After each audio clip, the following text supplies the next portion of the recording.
देश बनाउनु पर्छ। आज हाम्रो निताहा छोराछोरीले, हाम्रो शहीदहरूले, हाम्रो जैनीहरूले जुन रगत पसिना बगाएको छ, जुन गोली खाएको छ, त्यो गोली खाएको के त्यो न्याय थियो त? भन्नुहोस् तपाईँहरू, त्यो न्याय थियो? थिएन। त्यो न्याय थिएन, अन्याय थियो।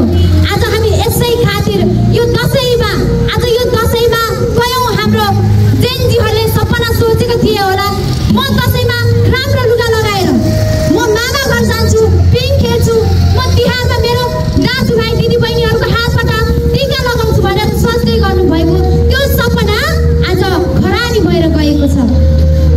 आज खरानी भएर गएको छ। आज हाम्रो नेपालमा भ्रष्टाचार धेरै बढिरहेको छ। यसर्थ हाम्रो जेनजीहरूको माग यही थियो कि हाम्रो नेपालीहरूको, हाम्रो नेपालमा भ्रष्टाचार अन्त्य हुनै पर्छ। आज भ्रष्टाचार अन्त्य नभएको कारणले गर्दा 76 जना भन्दा बढी हाम्रो जेनजी मित्रहरूले यहाँनिर आफ्नो ज्यान गुमाउनु परेको छ। आदरणीय जनसमुदाय, अहिले पनि हामी सचेत भएनौँ भने अब कहिले हुने त? यसर्थ अन्त्यमा म यही आह्वान गर्न चाहन्छु, यो मैले बोलेको आवाज मेरो आवाज होइन, यो जेनजीहरूको आवाज हो, यो नेपालको आवाज हो।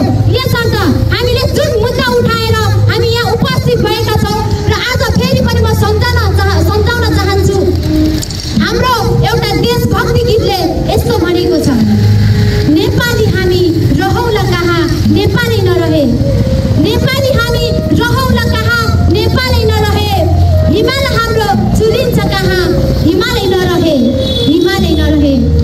आज हाम्रो यो देश नरहने अवस्थामा छ। आज साँच्चै नै हामी नेपाल रहेन भने हामी नेपाली कहाँ रहने? यसर्थ हाम्रो नेपाललाई हामीले बचाउनु पर्छ। प्रिय आमा बाबाहरू, सायद हजुरको यहाँनिर आफ्नो छोराछोरीहरू शहीद भएनन् होला, हजुरका आफ्ना छोराछोरीहरू शहीद भएनन् होला, तर कसैको छोराछोरी त यहाँ शहीद भएका हुन् नि, कसैको छोराछोरी त यहाँ शहीद भएका छन् नि। प्रिय दिदीबहिनी दाजुभाइहरू, सायद हजुरको आफ्नै दाजुभाइ दिदीबहिनीहरू शहीद भएनन् होला, तर नेपालको नाताले उहाँहरू पनि त हाम्रै दिदीबहिनी हुन् होइन र? उहाँहरू पनि हाम्रै परिवार हुन्। यसर्थ आज हाम्रो शहीदहरू, आज हाम्रो शहीदहरू यो देशमा रगत बगाएर शहीद भएका र कयौँजना अहिले पनि हस्पिटलमा घाइते अवस्थामा छ, कयौँजनाले खुट्टा गुमाउनु परेको छ, कयौँले आफ्नो दिदी, कयौँले आफ्नो दाजु, कयौँले आफ्नो छोराछोरी आमाको काख आज रित्तिएको छ। यो कहिलेसम्म? यो कहिलेसम्म? यसर्थ अब हामी सबै नेपाली जागौँ, अब हामी सबै नेपाली जागौँ। हाम्रो यो देशको खातिर जुन परिवर्तनको माग छ हामीले ब्यानरमा देख्न सक्छौँ। आज जेनजीहरूले उठाएको हाम्रो आवाज, जेनजीको आवाज थियो केवल नेपालमा परिवर्तन हुनुपर्छ। यो परिवर्तनको आवाज लिएर हामी यहाँ आएका छौँ र आउने दिनमा हामी सबैजना हातेमाले गरेर हामी अघि बढ्नुपर्छ। यो हामी जेनजीहरूको आह्वान छ।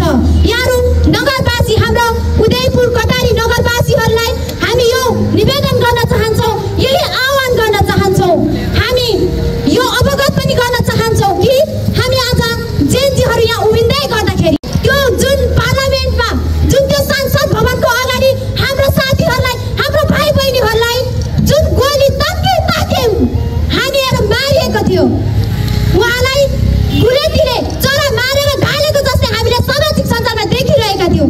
के त्यो न्याय थियो? कानुनमा त्यही कुरा लेखिएको थियो? थिएन। कानुनमा पक्कै पनि लेखिएको थिएन।